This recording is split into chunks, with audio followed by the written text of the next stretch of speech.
Tuhan berfirman kepada Musa, katakanlah kepada orang Israel, apabila seseorang tidak dengan sengaja berbuat dosa dalam sesuatu hal yang dilarang Tuhan, dan ia memang melakukan salah satu daripadanya, maka jikalau yang berbuat dosa itu imam yang diurapi, sehingga bangsanya turut bersalah, haruslah ia mempersembahkan kepada Tuhan karena dosa yang telah diperbuatnya itu seekor lembu jantan muda yang tidak bercela sebagai korban penghapus dosa. Ia harus membawa lembu itu ke pintu kemah pertemuan ke hadapan Tuhan, lalu ia harus meletakkan tangannya ke atas kepala lembu itu dan menyembelih lembu itu di hadapan Tuhan. Imam yang diurapi itu harus mengambil sebagian dari darah lembu itu, lalu membawanya ke dalam kemah pertemuan. Imam harus mencelupkan jarinya ke dalam darah itu dan memercikkan sedikit dari darah itu 7 kali di hadapan Tuhan, di depan tabir penyekat tempat kudus. Kemudian imam itu harus membubuh sedikit dari darah itu pada tanduk-tanduk mezbah pembakaran ukupan dari wangi-wangian yang ada di hadapan Tuhan di dalam kemah pertemuan. Dan semua darah selebihnya harus dicurahkannya kepada bagian mezbah korban bakaran.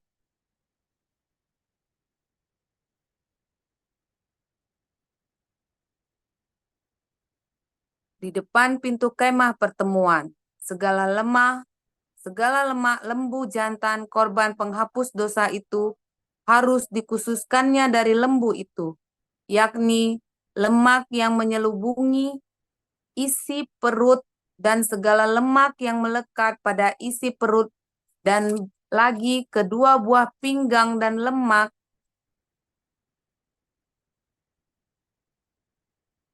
yang melekat padanya, yang ada pada pinggang, dan umbai hati yang harus dipisahkannya beserta buah pinggang itu. Sama seperti yang dikhususkan pada lembu korban keselamatan. Imam harus membakar semuanya di atas mezbah korban bakaran.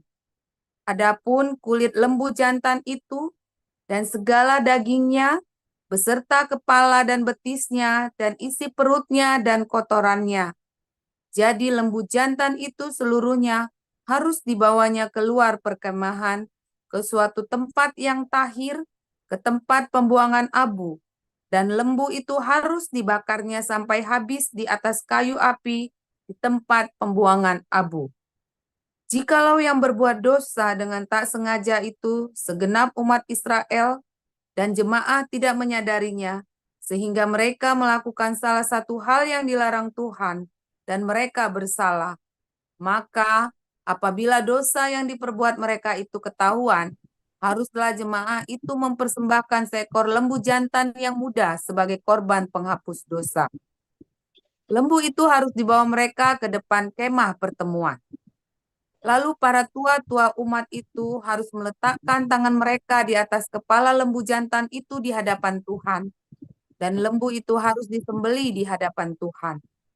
Imam yang diurapi harus membawa sebagian dari darah lembu itu ke dalam kemah pertemuan. Imam harus mencelupkan jarinya ke dalam darah itu dan memercikkannya 7 kali di hadapan Tuhan di depan tabir. Kemudian dari darah itu harus dibubuhkan sedikit pada tanduk-tanduk mezbah yang di hadapan Tuhan di dalam kemah pertemuan. Dan semua darah selebihnya harus dicurahkannya kepada bagian bawah mezbah korban bakaran yang di depan pintu kemah pertemuan.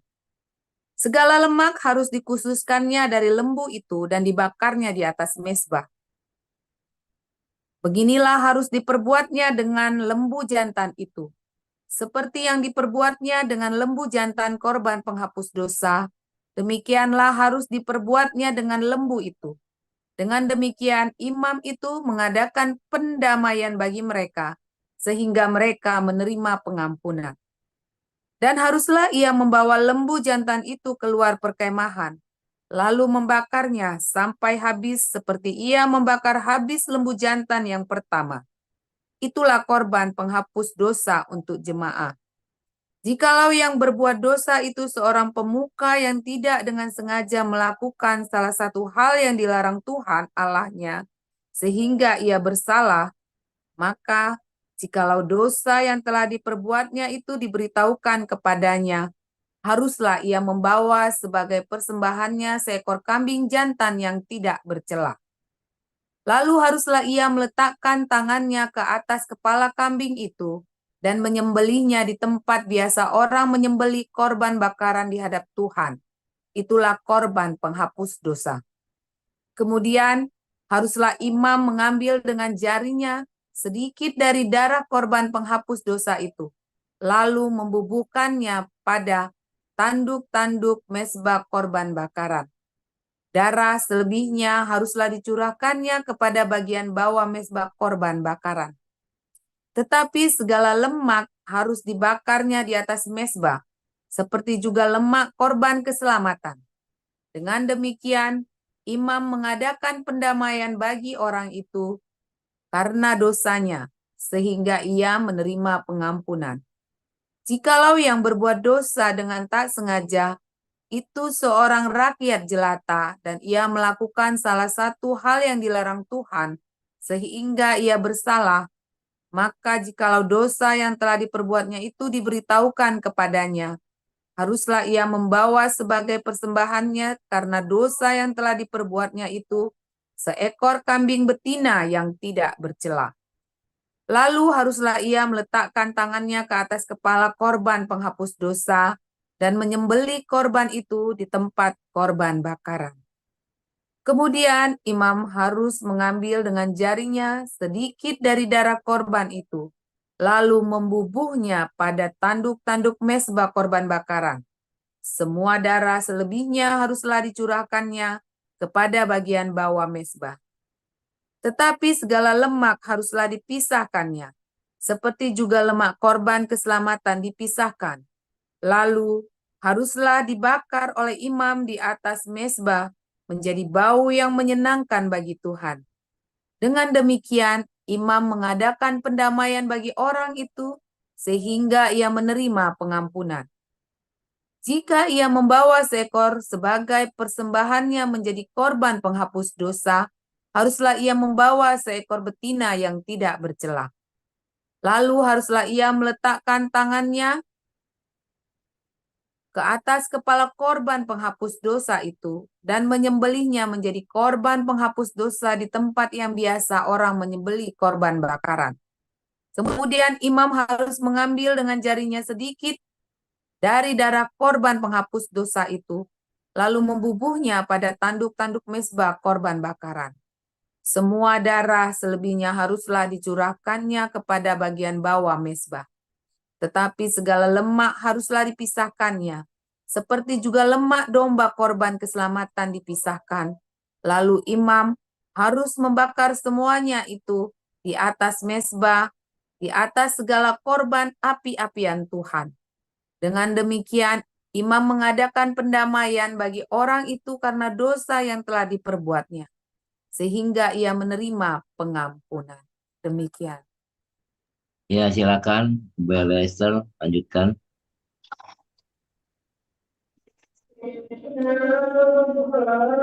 Ibrani 13. Demikian bunyi firman Tuhan. Perihalalah kasih persaudaraan. Jangan kamu lupa memberi tumpangan kepada orang, sebab dengan berbuat demikian, beberapa orang dengan tidak diketahuinya telah menjamu malaikat-malaikat.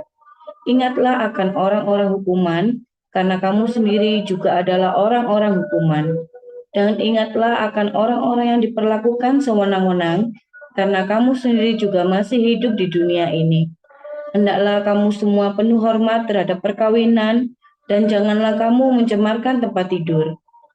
Sebab orang-orang sundal dan penzina akan dihakimi Allah.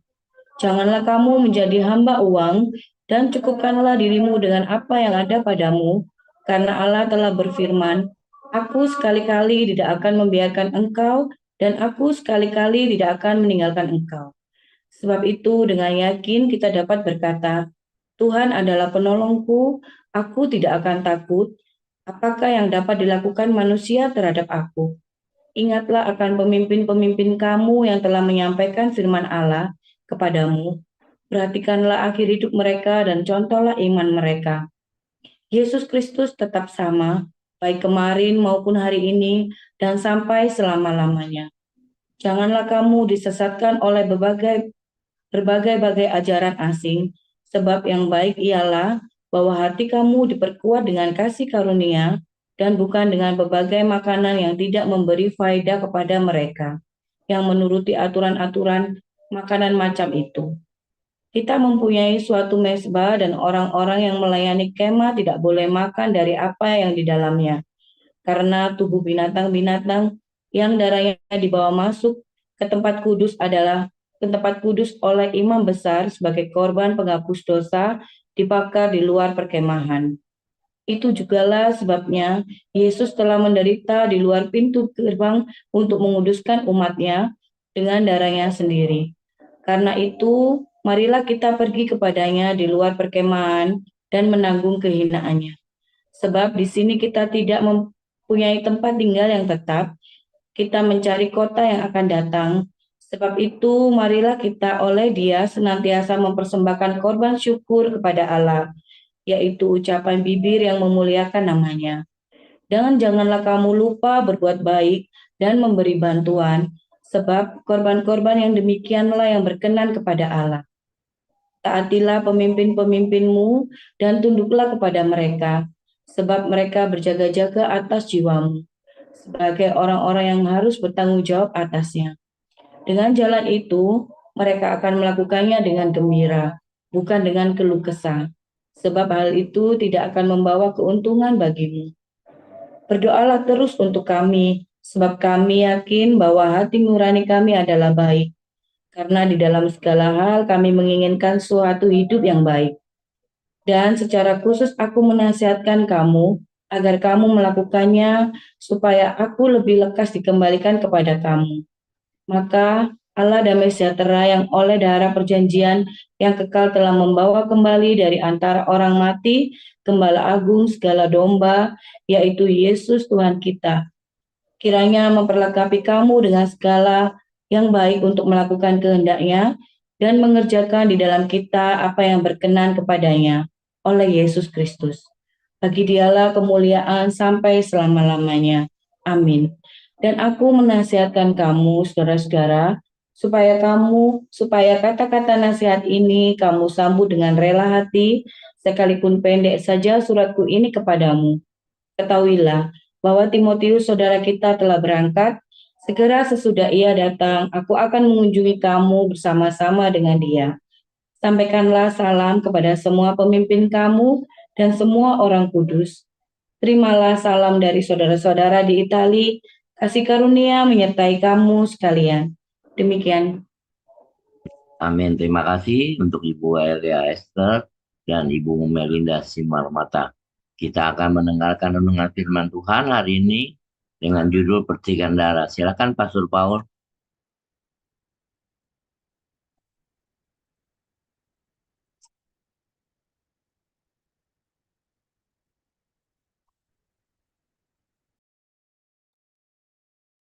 Haleluya, firman Tuhan selalu baru setiap hari bagi kita semuanya yang selalu menantikan Tuhan dengan penuh dengan pengharapan, ya. Dan mau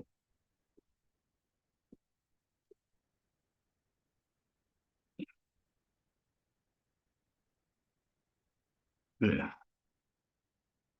Saudara, kemarin kita sudah belajar darah yang najis dan lemak yang terbaik, sembahyang terbaik, ya. Tetapi hari ini kita belajar lagi nih, ya, bahwa darah itu menyucikan. Gimana bisa yang najis itu menyucikan? Ya, saudara ya. Wah, ini paradoks ini, ya kan? Paradoks ini, atau malah kontradiktif. Bukan ya, saudara ya. Darah itu najis ketika darah itu tidak diperuntukkan untuk tersebut. Tetapi darah itu tidak boleh dibakar di mezbah, melainkan harus digarami dulu supaya darahnya itu hilang, lalu dibakar. Jadi darah itu tidak boleh dipersembahkan. Darah itu juga tidak boleh dimakan, karena di dalam darah ada suhe, jiwa ya dari makhluk tersebut, baik manusia maupun binatang. Ya, manusia dan binatang sama-sama punya jiwa ya. Jadi jangan bilang oh binatang tidak punya jiwa, oh, punya ya. Manusia dan binatang sama-sama punya jiwa. Jadi darah itu harus dicurahkan di sekeliling mezbah, saudara. Jadi ketika mereka membaut mezbah, lalu pinggir-pinggirnya itu digali seperti parit, lalu darahnya dicurahkan di situ semua. Tidak boleh dibakar di atas mezbah, tetapi kemudian diambil sedikit darah itu untuk dipercikan ke tabut perjanjian, ya di tanduknya ya, di pinggir-pinggir tabut perjanjian ada ininya, ada ujung-ujungnya itu ya. Kemudian dipercikan kepada para imam, dioleskan di kupingnya, ya, dioleskan di kupingnya untuk menyucikan. Untuk menyucikan, ya. Kalau seorang nazir tidak boleh kena orang yang pendarahan, perempuan yang sedang pendarahan, ya. Seorang nazir tidak boleh terkena darah. Kalau misalnya orang lagi mau makan kambing, mau makan ayam, darahnya kepada dia nggak boleh, saudara. Tetapi ketika darah itu adalah darah dari binatang yang dikorbankan, maka darah itu akan menyucikan apapun. Ya, darah itu akan menyucikan apapun. Dan ingat, di dalam darah itu ada jiwa. Itu adalah jiwa yang dikorbankan, jiwa dari daging yang dikorbankan. Ya, jiwa darah itu kan di dalam darah ada jiwa, ada suhe, ya, ada nefes. Nah, di dalam darah dari binatang yang dikorbankan, maka itu akan menyucikan karena dikorbankan. Ada daging yang dikorbankan. Ya, ada yang mati di situ. Demikian juga dengan darah Yesus. Ketika Yesus, anak domba Allah yang tak bercacat celah, yang suci mulia, ya harus suci mulia dulu hidupnya. Ya, Yesus itu kalau tidak mau suci nggak bisa, nggak berkenan juga. Anak domba juga tak bercacat celah. Waktu dipersembahkan itu, ya diperiksa kupingnya, ada ulatnya enggak, ada belatungnya enggak, ada boroknya enggak, dia tangannya lurus enggak, kakinya dilihat ya, eh, apa namanya, nanahan apa enggak itu kelaminnya, sebut matanya cacat apa enggak, semua diperiksa ya, harus sempurna. Nggak boleh sampai ada boroknya, nggak boleh sampai ada lukanya, tidak boleh sampai ada belatungnya, di kupingnya ada ulatnya, ada caplaknya, segala macam ya, kutu-kutu. Harus bersih semua ya, harus bersih. Nah, maka domba atau lembu atau binatang itu layak untuk dikorbankan, diperiksa dengan standar ya.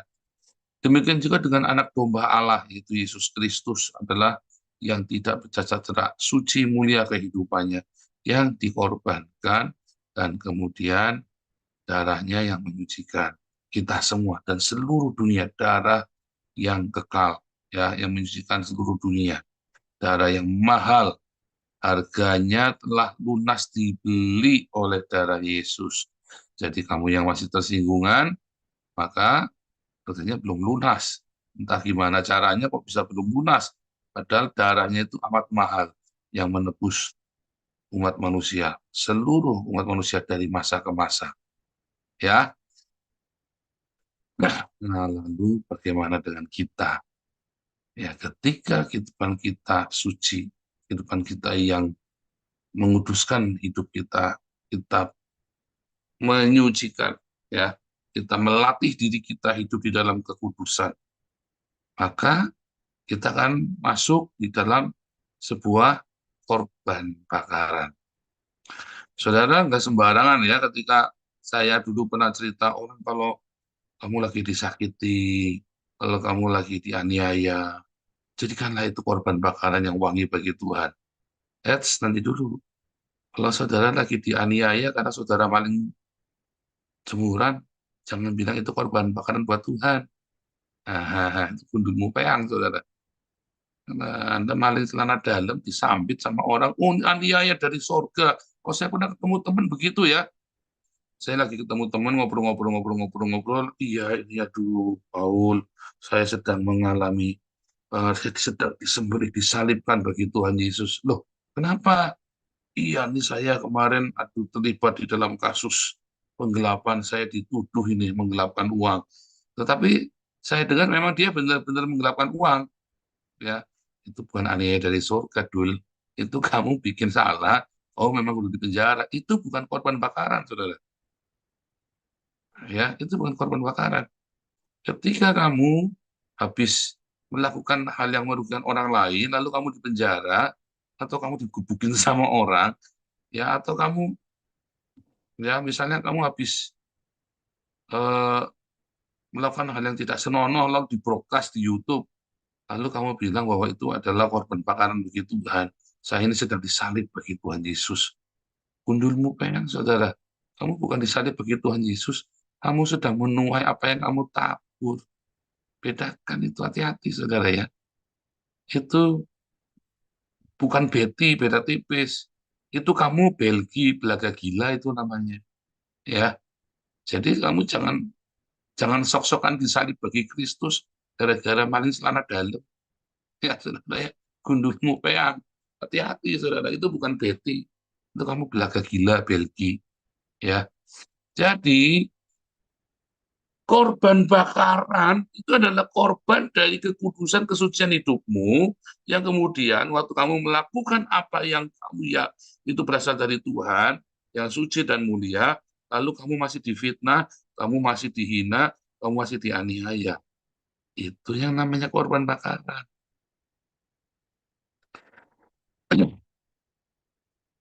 Kalau yang pertama, kamu maling celana dalam, kamu ngerampok, kamu nipu, kamu melakukan hal yang tidak baik, lalu kamu digebuki, kamu masuk penjara, itu bukan korban bakaran. Sehingga darahnya pun najis. Itu darahnya najis, saudara ya. Tetapi yang satu, ini adalah kamu melakukan pekerjaan Tuhan, kamu sudah berdiakonia, kamu lagi berdiakonia, kamu digeruduk sama FPI, lalu kamu dijeblosin ke penjara. Nah, itu korban bakaran.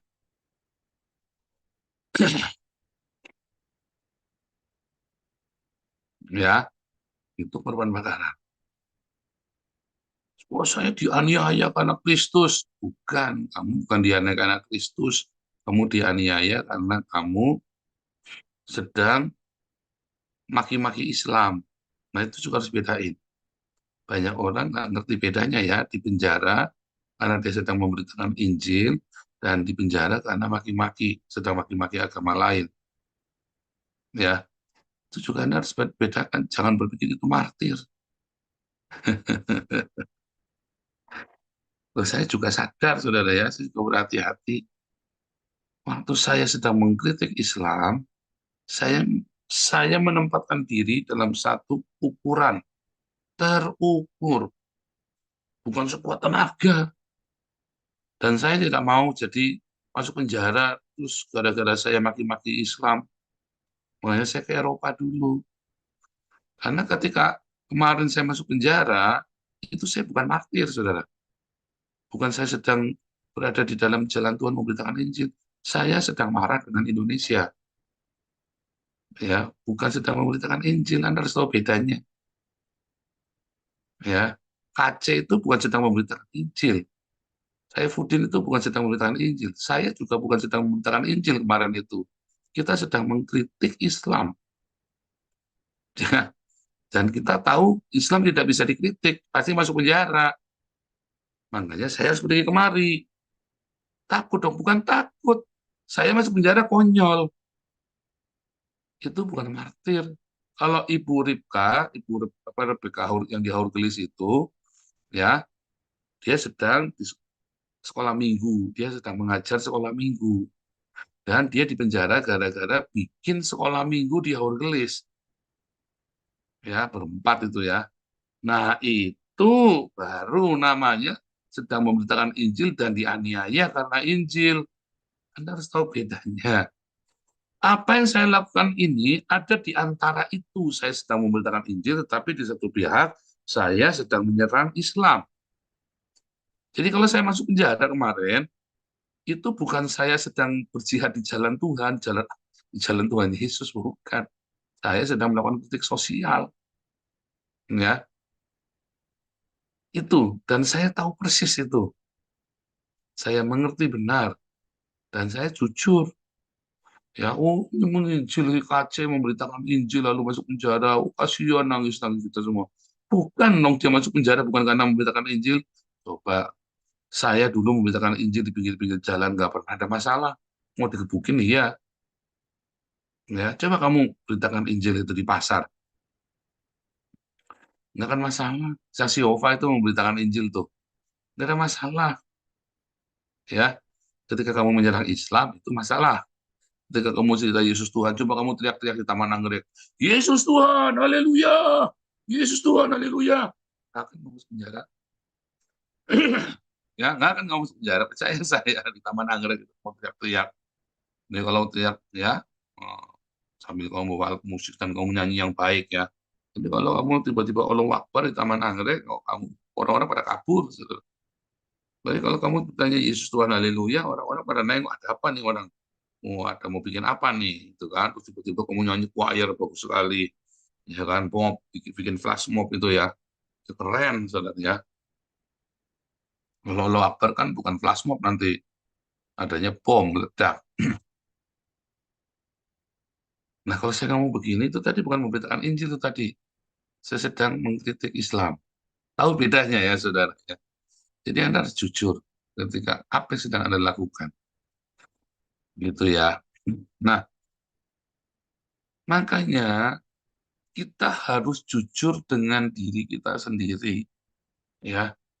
Kalau kita sudah lurus, sudah lempeng, kita sudah bekerja dengan sungguh-sungguh, kita sudah berbuat yang baik, kalau orang masih menghina dan menganiaya kita masih di penjara, kita masih difitnah, ya, kita sudah, itu tadi kayak saya dituduh nyolong 1.000, dapat komisi 1.000 rupiah per kilo dari si ceker babi itu.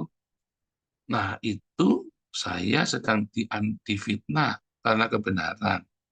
Karena orang iri, karena orang pengen ngambil duit kita nggak bisa, sementara kita terus berdiakonia, dan uangnya nggak masuk ke rekening saya, nah itu saya sedang difitnah, saudara.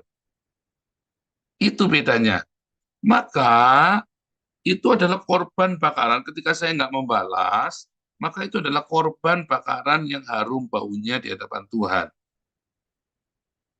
Lalu jiwa saya akan menyegarkan hidupmu, saudara. Ketika saya difitnah dan saya meresponi sebagai korban bakaran, meresponinya dengan benar, maka Anda akan merasakan kedamaian dari jiwa saya. Ya, dari orang yang sedang mengalami korban bakaran itu, yang sedang dibakar di mezbah. Kamu akan merasakan kedamaian, kamu akan merasakan berkat dari situ. Ya, makanya kan Anda sekarang kumpul di sini, kan Anda merasakan berkat dari jiwa saya. Dari jiwa orang yang dianiaya, difitnah, caci maki. Ketika seorang ibu menderita, dia sudah bikin baik, suaminya edan. Dia digebukin atau dia ngalamin sesuatu yang tidak baik. Maka anak-anaknya akan merasakan jiwa itu, saudara. Jiwanya yang berkorban. Anak itu akan disegarkan.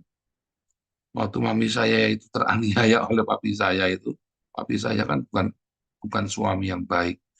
Lalu saya tanya sama mami kok enggak cerai aja dong? Saya nggak tahan, enggak mami digebukin ya. SMA kelas 3 itu tak lawan papi saya ya. Lagi mau ngebuki mami, saya langsung terladung di tengah, saya lawan begitu ya. Gila itu papi saya, jago kungfu, memang jago kungfu. Terus kami pergi dari rumah, cepetan ya, diusir. Pergi sana ya, kami pergi berdua kan. Waktu itu kakak saya dua sudah di Surabaya, di rumah sendirian sama mami saya ya. Ya, jadi kita berdua cepat kita beres-beresin itu ya. Barang-barang kita cepat pergi. Waktu itu jembatan di Kalikung itu putus. Jadi kita lewatnya muter jauh sekali. Dan sekali. Waktu diusir itu kasihan sekali itu kita itu ya. Berjalan jauh sekali. Nah, saudara, apa yang terjadi, saudara? Mami saya tuh jawab, kalau mami cerai, kamu nanti berantakan semua bertiga. Dia berkorban demi anak-anaknya. Ya, mami saya itu berkorban, dia tidak mau cerai supaya anak-anaknya punya teladan.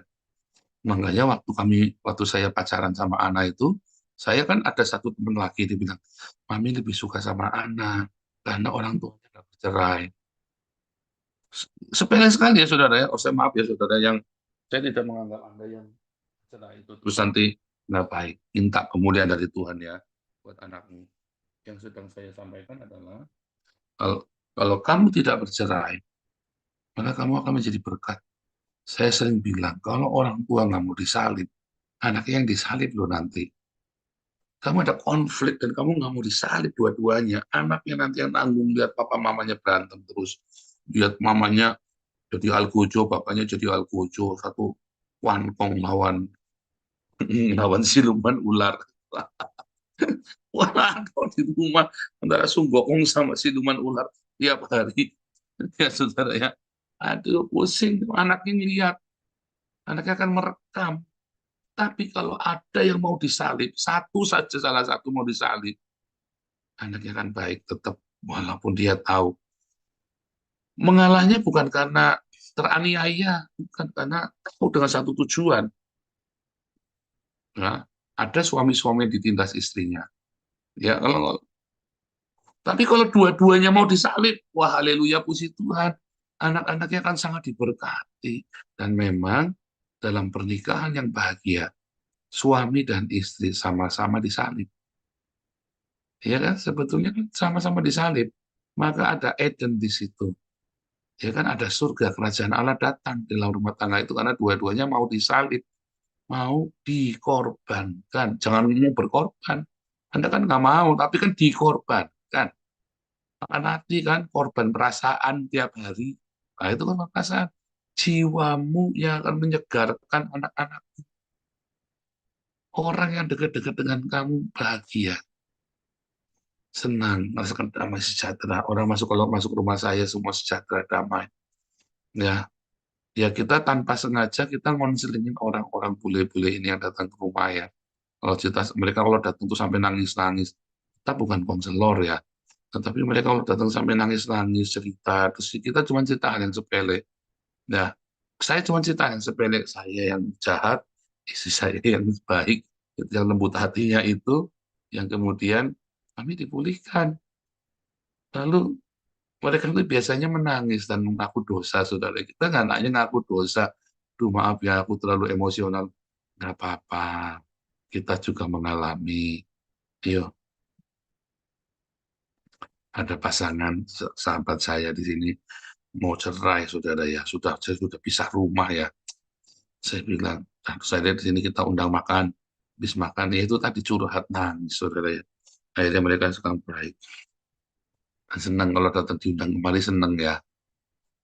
Ya, mudah-mudahan itu jadi berkat ya, dan bisa benar-benar memulihkan. Sekarang sih sudah tinggal serumah lagi, sudah kompak lagi ya. Nah, cuman ya kita nggak tahu kalau tiap harinya berantem. Tapi memang kalau sudah orang Belanda ini kalau udah bilang the cook is off, maka the cook is off itu kuenya udah habis. Ya udah cerai saudara, langsung udah amat ya. Sebentar saya nanti enakan ngomong deh. Oh iya masih ya. Jadi saudara, suami istri dua-duanya harus mau disalibkan. Tapi jangan suami, oh saya sedang disalibkan, saya sedang berkorban demi Kristus gara-gara kamu konangan selingkuh, bundulmu banyak. Itu juga bukan lagi disalib, kayak memang kamu kudu diem, kamu udah salah. Jangan banyak bacot, udah salah, selingkuh, masih banyak bacot lagi. Jangan juga. Yang kedua, istri-istri ngabisin duit suaminya. oh saya sedang disalibkan bagi Kristus. Bukan, kamu kemarin belanja kebanyakan, suamimu ngamuk, ya kamu diam saja, jangan banyak bacot, jangan ngomong itu disalib.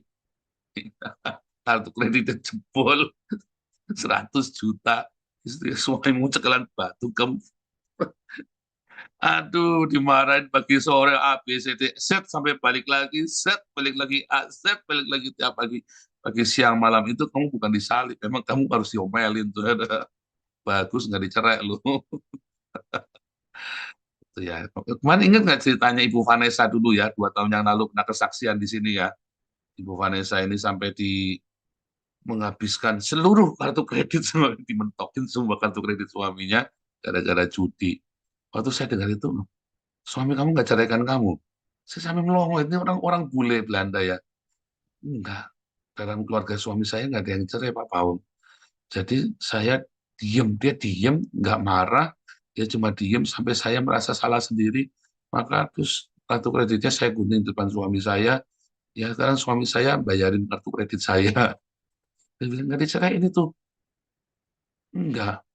Dia bilang, hebat sekali suamimu. Saya bilang, cinta sekali suamimu sama kamu. Itu suaminya yang disalib, bukan si Vanessa yang disalib. Ya, tapi saya lihat anak-anaknya jadi baik, saudara ya. Anak-anaknya Ibu Vanessa ini kemarin ya, yang di Belgia kalau Anda ingat ceritanya ya. Nah, anak-anaknya jadi baik. Karena apa? Karena suaminya waktu istrinya salah, si suami ini benar-benar mengampuni, mencurahkan. Itu ya. Anaknya jadi baik ya. Itu saudara. Suami istri itu harus mau disalib, harus ada pengampunan di rumah. Saya selalu bilang, kalau kamu bersedekah, kalau rumah tanggamu selalu berdiakonia, kamu mendatangkan kerajaan Allah bagi orang-orang. Tapi kalau suami istri selalu ada pengampunan, kamu mendatangkan Yesus di rumahmu, saudara. Yang punya kerajaan Allah itu yang datang, ya. Dan tentu dia akan membawa kerajaannya, ada berkat, ada shalom, ada Jehovah Jireh, ada Jehovah Rafa, ya, ada Tuhan mencukupkan, menyediakan, ada Jehovah Rafa, Tuhan sembuhkan, ada Jehovah Nisi, kamu punya kemenangan, ada Jehovah Sebaot, pemilik alam semesta ini. Ya, ada Jehovah Rohi, ada tuntunan Tuhan yang luar biasa. Ada Jehovah Shammah, Tuhan hadir dalam hidupmu. Kalau mau disalib dua-duanya, ada pengampunan dua-duanya. Ya, saudara ya, Tuhan Yesus memberkati.